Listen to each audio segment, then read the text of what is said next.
The warning beacons began to pulse beneath the auroral veil long before the Axis Dominion fleet tore open the sky. From her post in the watchtower of the Daybreak Citadel, Captain Rana Zell could see the faint, opaline shimmer that encircled Lysithea like a second horizon. To most of the planet's citizens, the particles glittering up there were simply the dust ring's beautiful, persistent curls of color that painted the night with 1,000 moving constellations. To the Aurora Legion, they were something else entirely, the quiet promise of a trap the universe had never witnessed before. Rana keyed her visor to maximum polarization. Even from the ground, the sunlight bouncing off the outer ring was intense enough to wash out the upper pass bands of every public telescope. A hint of how devastating the coming ignition would be.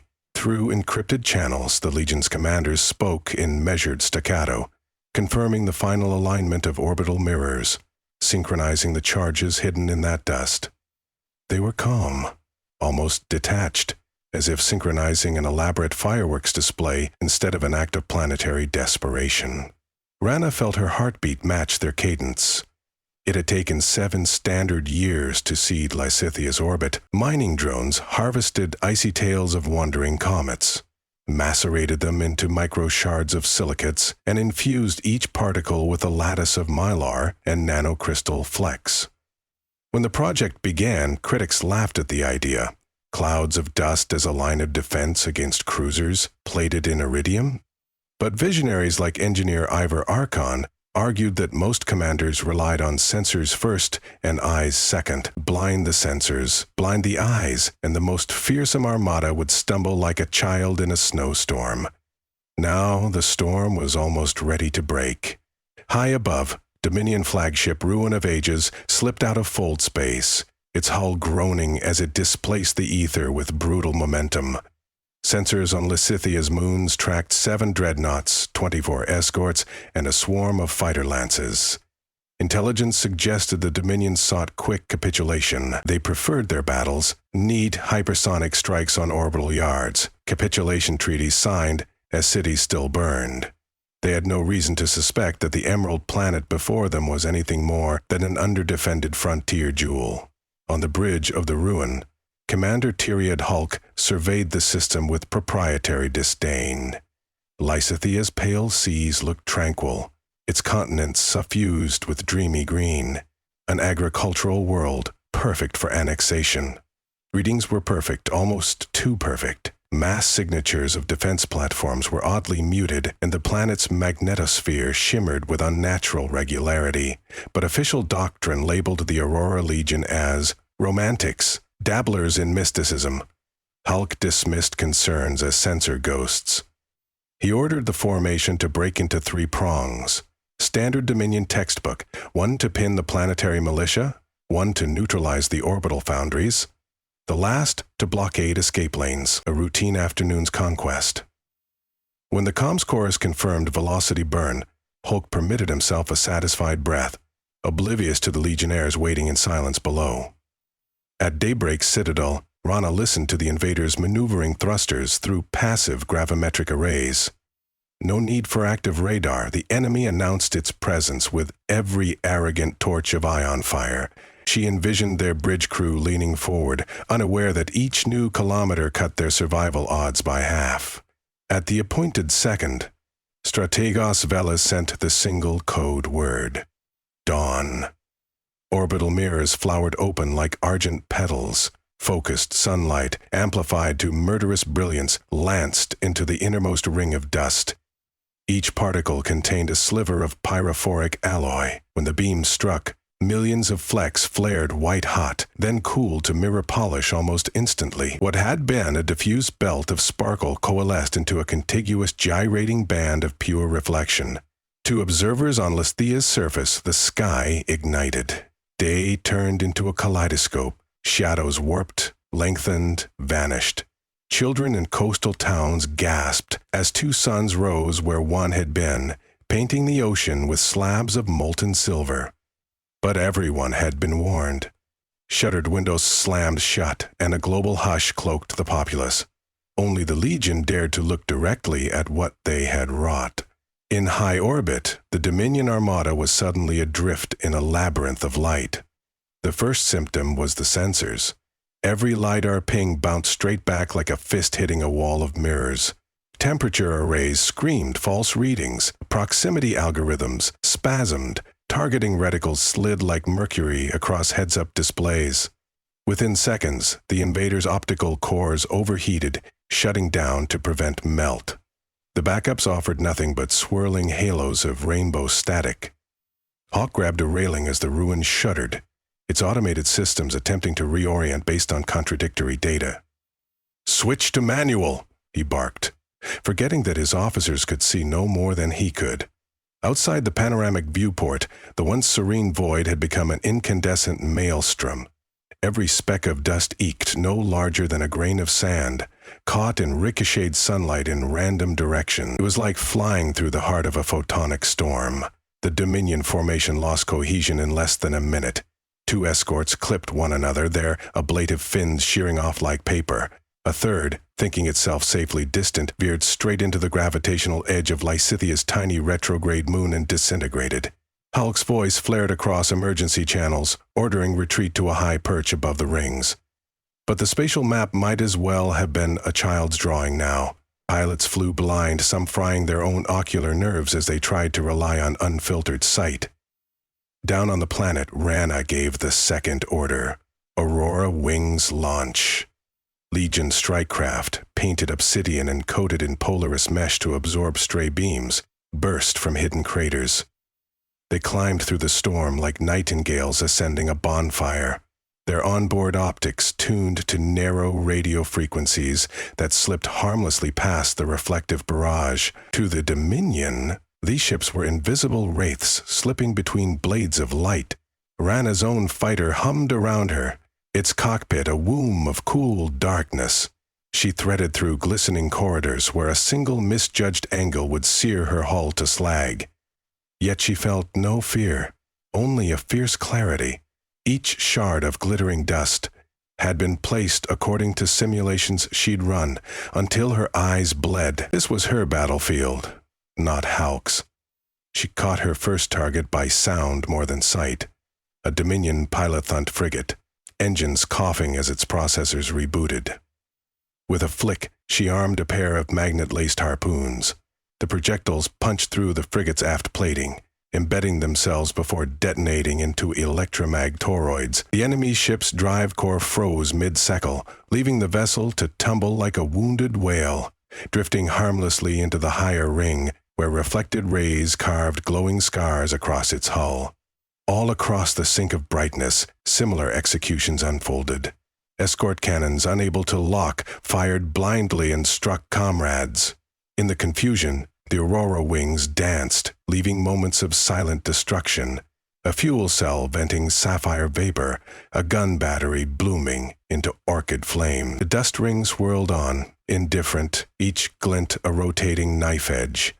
On the ruins bridge, auxiliary power flickered. Hulk tasted copper as he bit his tongue during another bone-deep tremor. "What planetaries feel dust as a weapon?" he snarled. But half the command dais lay dark, officers nursing retinal burns. He ordered datalink to the fleet, only to receive bursts of garbled panic. The Admiralty doctrine stressed unbreakable formation integrity.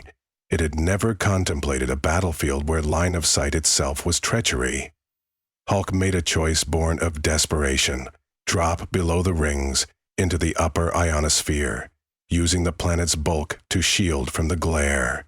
If he could find one clear window, he could strike the generator of this infernal trap.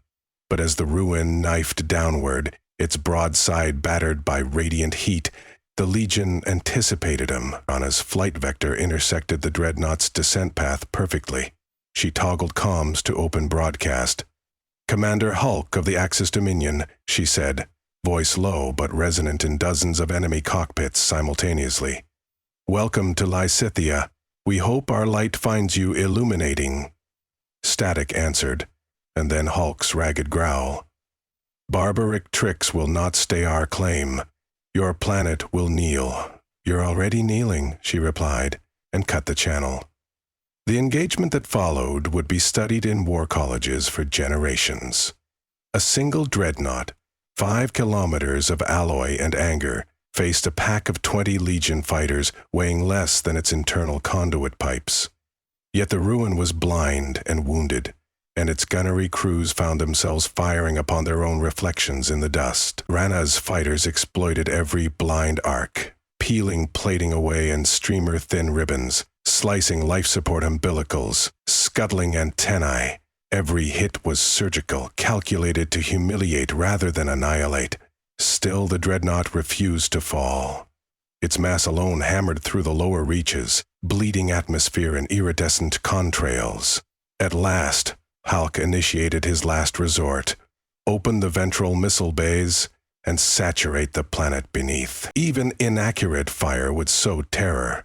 The ruin's belly yawned, revealing racks of planet breakers. Rana inhaled. The Legion's doctrine forbade pure lethality, except when no other path remained. She switched her helm display to thermal, saw the pits where the missiles waited to ignite. If even one slipped free, cities would die.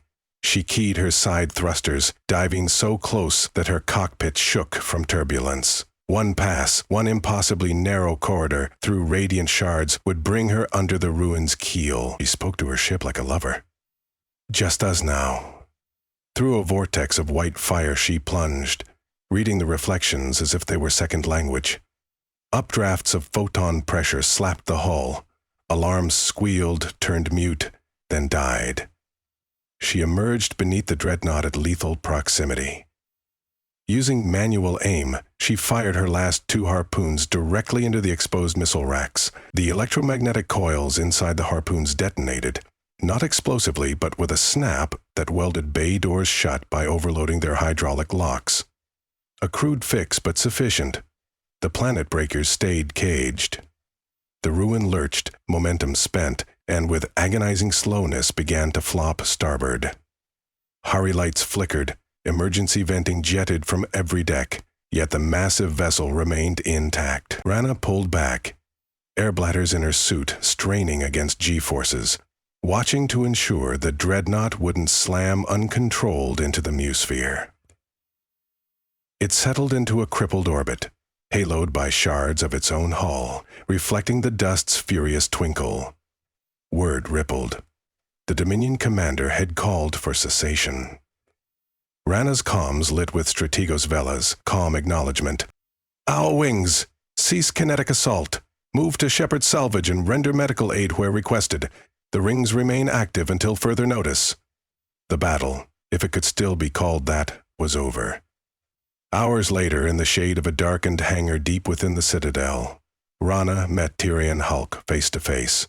He was taller than reports suggested, shoulders squared by habit even as medrones fussed around the brace encasing his shattered arm. His eyes were bandaged. Corneal scarring from the initial flare would require advanced grafts. You turned space itself into a mirror, he said, voice hoarse. Into a weapon. A deterrent, Rana corrected. She offered a water skin, and to her mild surprise he accepted. The rings didn't kill your fleet. Your own misunderstanding of them did. Pulk tasted the water, grimaced as though it burned. Your people will never hold them permanently. Once the equilibrium destabilizes, it's self-correcting. Solar radiation pressure pushes the dust outward. Gravitic shepherds tether it inward. We refine and redistribute every week. The light trap can persist indefinitely, or dissipate in hours if we choose.